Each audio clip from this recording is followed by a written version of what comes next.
So yun mga katrops, may problema tayo dyan sa BIOS. So ayaw kasi gumana yung tubig niya sa wiper. So pag nag-squeeze tayo is ayaw gumana. So tinignan ko naman tong hose niya, okay naman, buo naman. So yung dito sa may ano niya, okay din naman. Yan. So may tubig din yan dyan lumalabas. Yun, may tubig siya. So malaman ka ng problema nito. Wala ako idea dito. May ano ba to?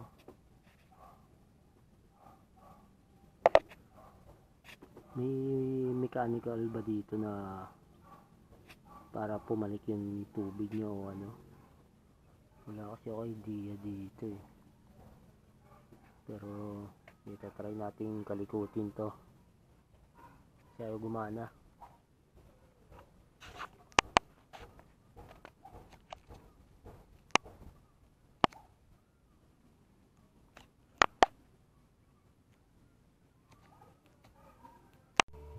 So yun, nalagay ko na yung hose mga katrops. So nandito sa loob ng sakyan. So i-quiz natin dito para malaman natin kung nasaan yung bara nya. So sinabit ko lang muna yan, hindi ko kinabit sa pinakapuno para malaman natin.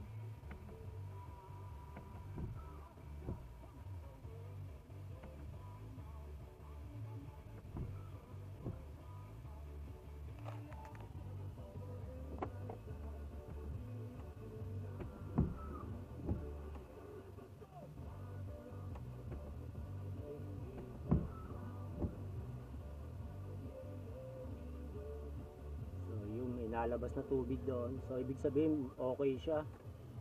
So titignan natin doon sa duktungan, baka doon yung problema niya. Okay.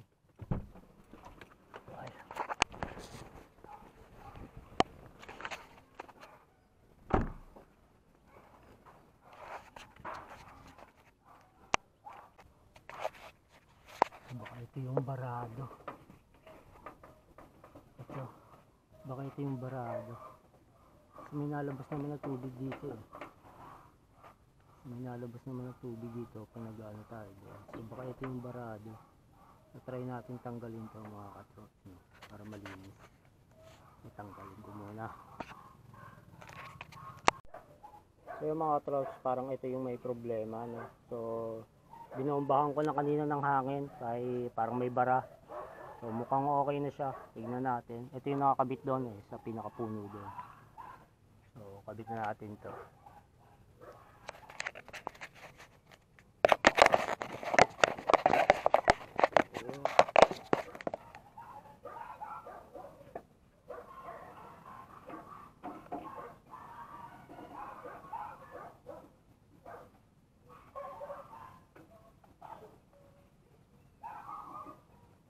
So yun mga katraps, kung may gantong trouble lang inyong sasakyan, so kayo na lang gumawa. So sayang din naman, oh, tulad nito eh, napakasimple lang pala yung sira, diba?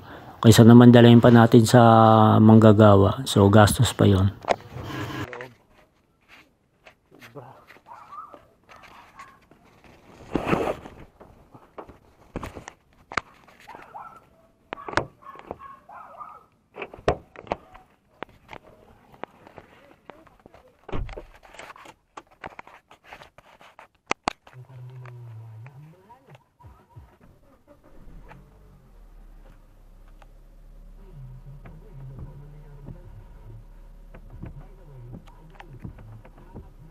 Yun, okay na. Okay na siya mga katrops.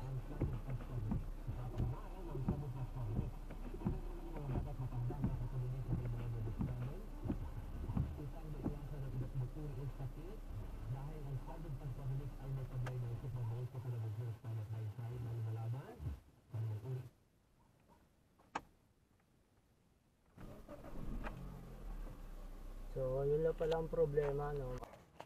So yun, okay na siya mga katrops. So, unang ginawa ko dito mga katrops, sinundot ko to. Kasi baka ako nandito yung bara. Saka doon sa kabila.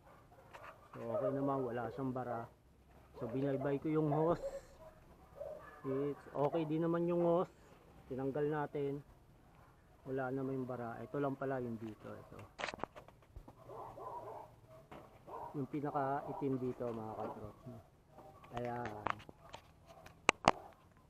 Ito mga katrops, itong itim na tong may bara. So yun, yung natanggal na natin, okay na, pinahanginan ko, natanggal yung bara. So ngayon okay na. So yun mga katrops, kung sakaling magka-problema kayo sa sasakyan nyo tungkol dyan, so ayan lang ang problema. So yan, okay na. Nasa na lang natin ito, mukhang ulam pa, mambol na. Okay.